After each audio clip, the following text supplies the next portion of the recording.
Di dalam kesempatan kali ini kita akan membahas dari sabda Nabi kita Muhammad sallallahu alaihi wasallam, yang mana beliau bersabda, "Alaikum bimujalasatil ulama wastima'i kalamil hukama fa innallaha ta'ala yuhyil qalbal mayyita binuril hikmati kama yuhyil arda al mayyitata bima'il matari."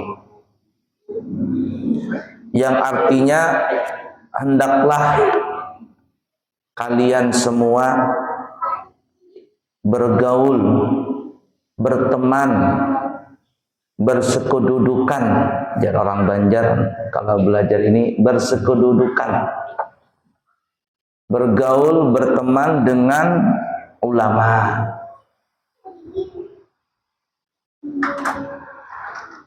Wastima'i kalamil hukama, dan suka mendengar nasihat daripada ulama ahlul hikmah. Nah, di sini dua nih, ya. Pertama, bergaul, berteman dengan ulama. Kemudian mendengar perkataan nasihat ulama ahlul hikmah. Kita akan, jar orang Banjar itu, disambati orang. Kita akan disambati orang dengan teman kita. Artinya ada orang nih, jangan disalahkan kalau orang itu menuduh kita ini seperti ini, kita ini seperti itu. Tergantung teman kita. Kalau ada orang berteman dengan orang baik, maka biasanya orang-orang yang melihat dia akan berkata bahwa dia itu adalah orang baik. Kalau ada seseorang berteman dengan orang yang jahat, maka otomatis juga orang lain akan menilai dirinya adalah orang yang jahat. Karena kita ini tergantung, dinilai orang tergantung dengan siapa kita berteman. Nah, oleh karena itu Nabi menyarankan hendaklah kalian berteman dengan ulama. Kenapa ya ulama? Nah, ulama ini jangan ulama yang jelek. Ada juga ulama su. Ulama su itu ulama yang jelek. Ngerti ilmu, tapi ilmunya tidak dipakai. Banyak orang lulusan pesantren, bahkan terkadang gelarnya LC, MA, doktor, profesor, tetapi jauh sekali daripada ilmu yang dia dapat, alias dia tidak mengerjakan atau mengamalkan ilmu yang dia telah pelajari. Bahkan terkadang ilmunya itu dia gunakan untuk kesenangan di dunia, kepentingan dan kesenangan di dunia. Akhirnya dia menghukumkan satu hukum sesuai dengan seleranya dia. Apabila itu menguntungkan dia, walaupun salah, dia benarkan. Kalau itu tidak menguntungkan dia, walaupun itu benar, maka disalahkannya. Nah, ulama-ulama seperti ini mulai zaman dulu tuh, mulai zaman Bahari, zaman Bani Israel, sampai ke Nabi kita, sampai ke sekarang kita ini lah. Dan sampai akhir zaman, ulama su, ulama yang jahat itu mesti ada. Tapi Nabi menyuruh kita bukan berteman dengan ulama seperti itu. Nabi menyuruh kepada kita berteman dengan ulama yang saleh, ulama ahlul hikmah. Karena ulama yang baik inilah yang dia mempunyai rasa khasyah, rasa takut kepada Allah Ta'ala. Sebagaimana disebutkan dalam Al-Quran, innama yakhshallaha min ibadihil ulama. Hanya saja, adatul hasar, hanya saja yang takut kepada Allah itu hanyalah ulama. Ada ulama mengatakan begini ya, khasyah dengan khauf itu berbeda. Khasyah walaupun sama-sama takutnya, artinya sama-sama takut, tapi khasyah itu lebih tinggi kalimatnya daripada khauf. Khauf itu juga takut. Nah, khasyah ini, takutnya ini hanya dimiliki oleh ulama. Yang ulama mengerti tentang ilmu dan mengamalkan akan ilmunya. Takut kepada Allah itu beda takut kepada makhluk. Kalau kita takut kepada binatang buas, anggaplah itu harimau atau ular, naudzubillah min dzalik, nasallallahu alaihi afiyah, atau ada buaya, kita takut. Takutnya kita ini dengan binatang buas tadi mendekat atau menjauh kira-kira? Menjauh. Kita berenang, tiba-tiba ada buaya lewat mau dekatin kita. Ya aku takut, tapi mendekat, bungul namanya. Kalau dimakan buaya, takut, pasti kita akan lari dari buaya tadi. Itu takutnya orang biasa, takut kepada makhluk.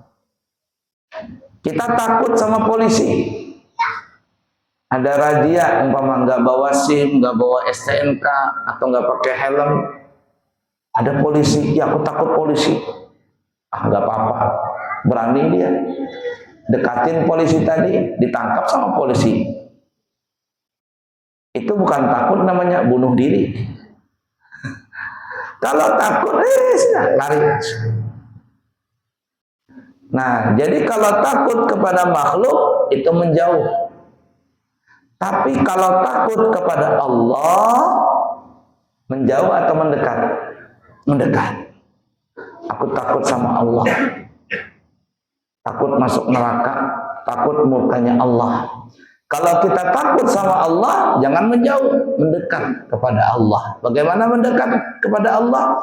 Mengerjakan perintahnya, meninggalkan larangannya. Orang yang seperti itu adalah ulama saja, khasyah namanya. Khasyah ini ulama. Tapi kalau khauf takut nih. Ini takut kepada seluruhnya. Bisa kepada orang awam. Orang awam tuh takut kepada Allah gimana? Kalau lagi susah, nggak punya duit, rajin beribadah. Banyak duit, lupa beribadah. Kan gitu tuh ya. Ketika lagi garing, sakit, Masya Allah, Yasin, Waqiah, Tabarak, dibaca terus-terusan, sholat tobat, sholat hajat, rajin ibadah. Sembuh dari sakitnya, banyak duit, lupa sudah semuanya. Itu tuh, takutnya ini takut orang awam. Innama yakhshallaha min ibadihil ulama. Yang mempunyai rasa khasyah takut kepada Allah itu hanyalah ulama. Sedang sendirikah? Di hadapan orang lainkah? Dilihat orangkah? Atau tidak dilihat orangkah? Semuanya itu sama. Karena yang dilihat dia adalah Allah. Allah yang selalu melihat dia. Ada seorang guru, anggaplah dia mempunyai pesantren dan dia mempunyai beberapa orang anak. Dari begitu banyak anak muridnya, ada salah satu murid yang dia sayangi. Karena guru ini menyayangi salah satu murid ini, akhirnya menimbulkan rasa kecemburuan sosial kepada murid-murid yang lain. Lalu mereka proteslah, bahasa kitanya, guru kenapa sih pian ini sangat memperhatikan murid yang satu ini, sedangkan kami ini ya biasa-biasa saja. Gurunya diam. Begini sajalah, kalau kalian mau tahu apa sebabnya, besok setelah sholat subuh kumpul semuanya. Baik guru. Setelah sholat subuh selesai, murid semuanya kumpul. Kata guru, apakah masih ada yang tidak kumpul? Tidak ada guru, semuanya pada kumpul semua. Baik, kata guru, saya akan memberikan kepada setiap kalian seekor ayam.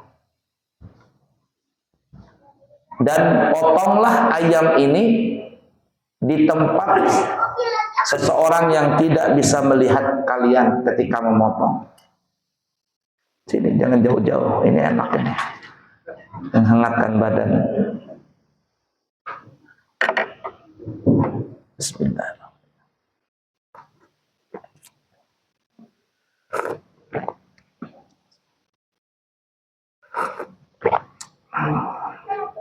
Potonglah ayam ini di tempat yang seseorang tidak bisa melihat kalian ketika memotong ini ayam. Kebetulan gurunya ini banyak berisi ayam, beternak ayam mungkin gurunya. Jadi masing-masing dikasih ayam. Setiap murid sudah punya pisau sendiri-sendiri. Sudah dapat ayam semuanya? Sudah. Sudah ada pisaunya? Sudah guru. Kalau begitu silakan kalian cari tempat dan sembelihlah ayam tersebut di tempat yang tidak dilihat oleh siapapun juga. Baik guru, kerjakan. Siap, kerjakan. Bubar semuanya. Ada yang masuk ke dalam WC, lihat kanan kiri atas bawah nggak ada yang lihat, potong. Ada yang masuk ke dalam hutan, lihat kanan kiri depan belakang atas bawah nggak ada yang lihat, potong. Semuanya memotong dengan caranya masing-masing. Setelah selesai motong, semua murid kembali ke hadapan gurunya. Cuman satu murid yang tidak bisa memotong. Murid yang mana? Murid kesayangan gurunya tadi. Datang dia membawa ayam yang masih hidup. Murid-murid yang lain melihat sang murid ini tidak memotong ayam, lalu mencemooh semuanya. Ini murid, katanya murid kesayangan, tapi tidak taat dengan perintah gurunya. Apa ini murid?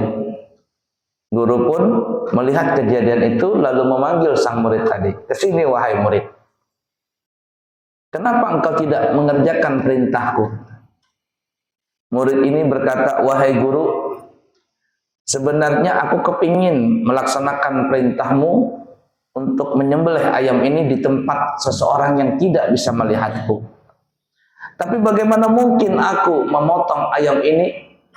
Sudah ku cari tempat dimanapun, tapi selalu ada yang melihatku. Gurunya sambil tersenyum lalu bertanya, siapa yang selalu melihatmu? Katanya, Allah. Allah. Mendengar jawaban sang murid ini, lalu sang guru ini berkata kepada seluruh murid-murid yang lain, wahai murid-muridku, inilah yang menyebabkan aku lebih menyayangi kepada si murid ini, karena dia telah sampai rasa takutnya. Tidak ada lagi perasaan kecuali hanya ada dalam dirinya Allah. Ada nur Allah. Kemanapun dia selalu diintai oleh Allah. Kemanapun dia berjalan dan melangkah selalu dilihat oleh Allah Ta'ala. Maka dia tidak pernah akan melakukan perbuatan yang dilarang oleh Allah. Itu yang namanya khasyah tadi, ada rasa takut kalau kelihatan. Nah, ulama yang saleh, ulama yang baik ini, karena dia punya ilmu, maka ilmu yang menyetir dia. Orang yang punya ilmu dengan orang yang punya harta itu berbeda dalam melangkah di kehidupan ini. Orang yang punya ilmu dan mengamalkan akan ilmunya ketika dia ingin mengerjakan sesuatu, ilmu yang akan mengatur dia, ilmu yang akan menyetir dia. Ini boleh, ini tidak boleh, ini halal, ini haram, karena punya ilmu. Jadi tahu rambu-rambu, mana yang boleh, mana yang tidak boleh, mana yang haram, mana yang halal, tahu. Ilmu yang menyetir dia. Tapi kalau orang yang tidak punya ilmu, cuma punya harta, maka bukan harta yang menyetir dia, tapi dia yang menyetir harta. Mau beli ini pakai duit ini, mau beli ini pakai duit itu, mau halal mau haram terserah. Habis duitnya cari lagi yang halal, yang haram, dihantuk berataan karena nggak punya ilmu. Nah, jadi ilmu itu penting. Nah, kita ini yang bodoh-bodoh ini, maka bertemanlah dengan ulama. Karena kalau kita tidak tahu permasalahan, maka bertanyalah kepada ulama. Setelah berteman dengan ulama, jar Nabi tadi apa? Wastima'i kalamil hukama, mendengar perkataan-perkataan ulama ahlul hikmah. Siapa ulama ahlul hikmah itu? Orang yang sudah mengerti intisari daripada segala ilmu. Kelapa itu kan intinya bahasa kitanya santan. Di atas santan itu ada minyaknya sudah. Wah, jadi inti daripada segala inti ilmu itu adalah ahlul hikmah, ilmu hikmah. Wa man utiyal hikmata faqad utiya khairan katsira. Rahasia-rahasia ilmu, rahasia-rahasia kehidupan. Mengetahui itu semua. Ketika orang itu sudah mengerti arti kehidupan, mulut yang keluar, perkataan yang keluar dari mulutnya itu adalah perkataan yang penuh dengan hikmah. Hikmah itu bahasa kitanya ilmu kebijaksanaan. Wa man utiyal hikmata faqad utiya khairan katsira. Siapa yang diberikan ilmu hikmah, ilmu kebijaksanaan, maka dia telah mendapatkan kebaikan yang sangat banyak. Kata-katanya itu terarah, kata-katanya baik, kata-katanya penuh dengan kebijaksanaan. Kita yang mendengar ini paham. Kita yang mendengar ini akan mengerti dengan perkataan ulama al-hikmah. Terkadang ulama al-hikmah itu kalau dia sudah berkata demikian, zahirnya biasa saja. Tapi bagi orang yang mengerti, itu akan kontak batin dengan perkataan ulama al-hikmah itu.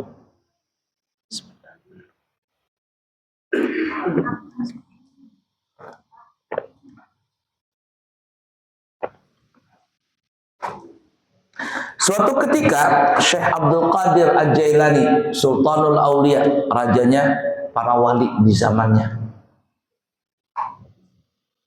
Beliau punya anak, dan anaknya ini juga orang alim dan ahli dalam ilmu bahasa sastra, kata-katanya bagus dan seterusnya.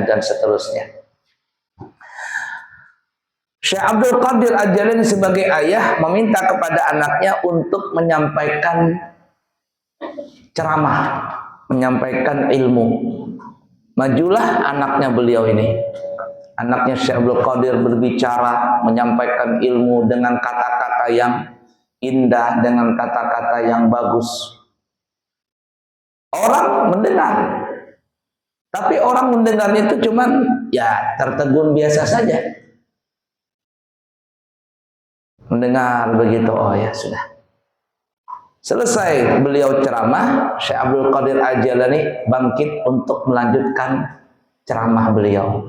Ceramahnya nggak banyak. Apa kata beliau? Tadi malam, bahasa kitanya nih ya. Tadi malam kata beliau, bahasa kitanya nih ya istilahnya, aku punya lauk pauk, anggaplah punya ikan. Punya ikan. Ikannya sudah masak, tinggal dimakan nih. Aku taruh di atas meja. Kemudian aku sholat. Aku mengerjakan pekerjaan yang lain. Tiba-tiba datanglah seekor kucing memakan ikanku tadi. Inilah ceramah yang aku sampaikan. Akhirul kalam. Wassalamualaikum warahmatullahi wabarakatuh. Turun Syekh Abdul Qadir Al-Jilani. Cerita cuman punya ikan yang sudah masak dimakan sama kucing. Turun. Jamaah yang mendengar ceramah tadi tentang ikan dimakan kucing menangis semuanya. Nangis semuanya. Terharu. Terharu. Anak beliau heran. Aneh nih bapak ini. Saya ceramah tentang ilmu ini, ilmu itu, gak ada yang menangis, gak ada yang terharu. Ketika abahku cerita tentang ikan dimakan kucing, semuanya pada menangis. Menangis semuanya. Nah, setelah selesai, tenang, sudahnya semuanya tenang, bertobat kepada Allah semuanya. Baru iseng-iseng beliau nanya kepada murid-murid bapaknya ini, kalian kenapa menangis tadi? Kenapa menangis? Kata jamaah begini, bapakmu tuh memang cerita ikan dimakan kucing. Tapi kami ini memikirkan itu ibarat kata hati. Hati kami ini nah. Hati ini sudah dididik, dijaga, dipelihara, dimasak. Ibarat kata tadi sudah jadi ikan, sudah mau tinggal dimakan. Sudah dijaga baik-baik.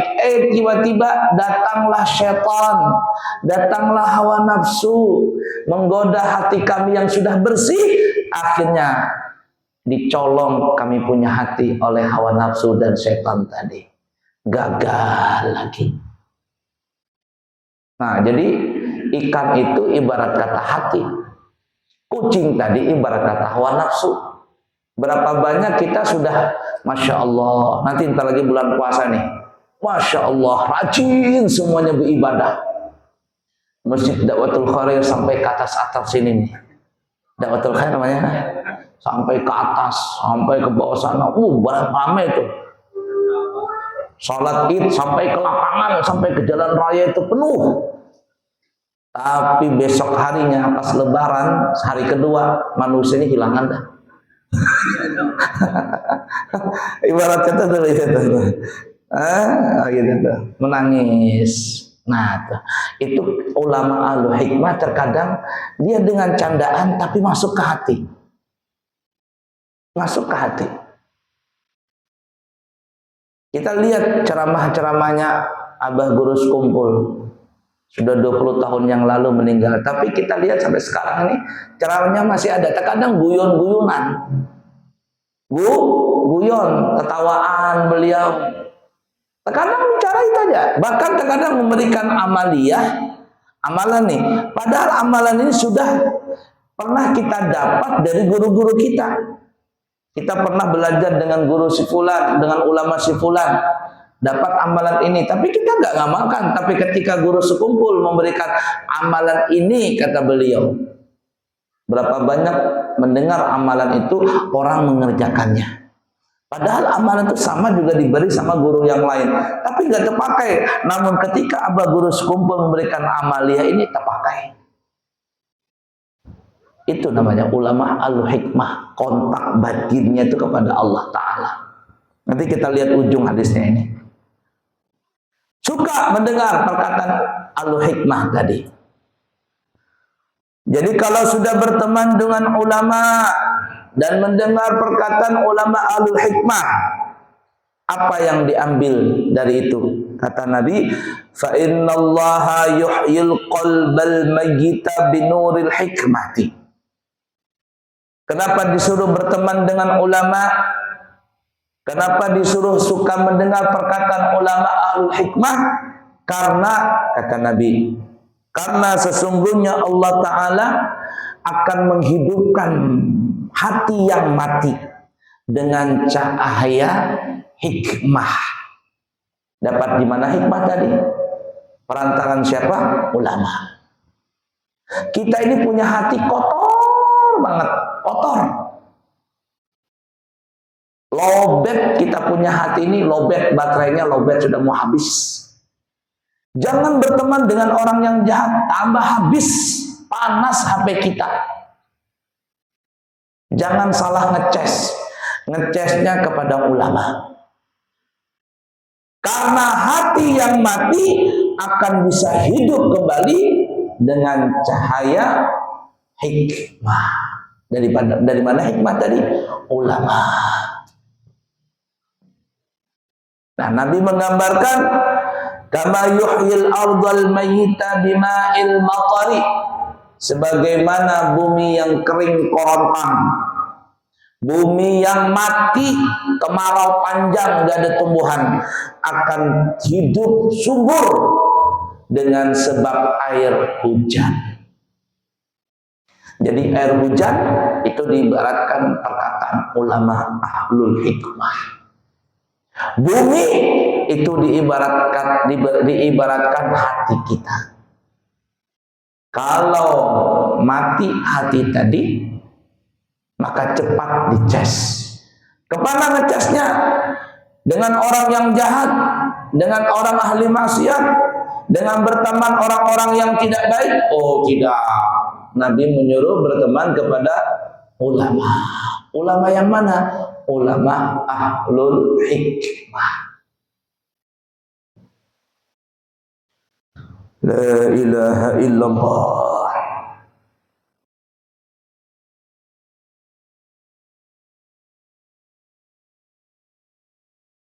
Hati yang mati itu sangat gampang dipengaruhi.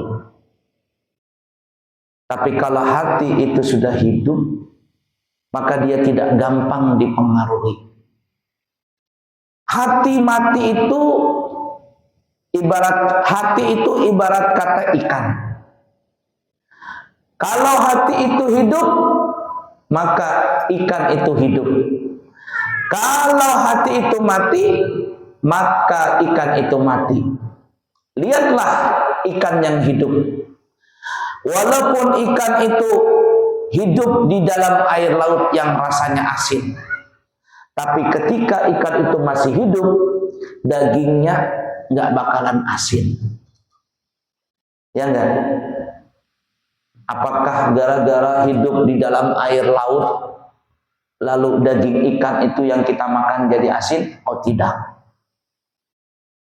Ada air sungai yang rasanya mungkin manis, ada ikan di dalam air itu, apakah dagingnya ikan menjadi manis? Oh tidak. Ada ikan hidup di air payau, di air yang kalat, ya, rasanya kalat-kalat, ada ikan di situ. Apakah daging ikan itu menjadi kalat? Tidak. Kenapa tidak? Karena ikannya hidup. Begitu juga hati yang hidup. Kalau hidup hati kita tidak gampang dipengaruhi oleh orang yang jahat. Tapi kalau hati itu mati, maka ibarat kata seperti ikan yang mati. Kalau ikan itu sudah mati, dikasih garam, maka ikan itu dagingnya jadi asin. Kebanyakan garam dijemur, akhirnya menjadi ikan asin. Mau digoreng, dibersihkan lagi, kemudian digoreng, dikasihkan asam jawa, gula manis, namanya apa itu? Ikan asin apa namanya? Asam manis. Rasanya asam, rasanya manis. Ya enggak? Mau dikasih kecut, ditambahin cuka. Mau dikasih pedas, ditambahin lombok. Mau cepat mati, kasihkan sianida. Artinya, ikan yang mati itu gampang dipengaruhi. Orang yang punya hati, tapi hatinya mati, gampang dipengaruhi. Gampang. Datang orang yang orang jahat, akhirnya dia jadi jahat. Datang orang yang bodoh, dia jadi bodoh. Datang orang yang penipu, dia kena tipu. Namanya orang mati, namanya hatinya mati, dipengaruhi mah gampang. Kenapa bisa mati?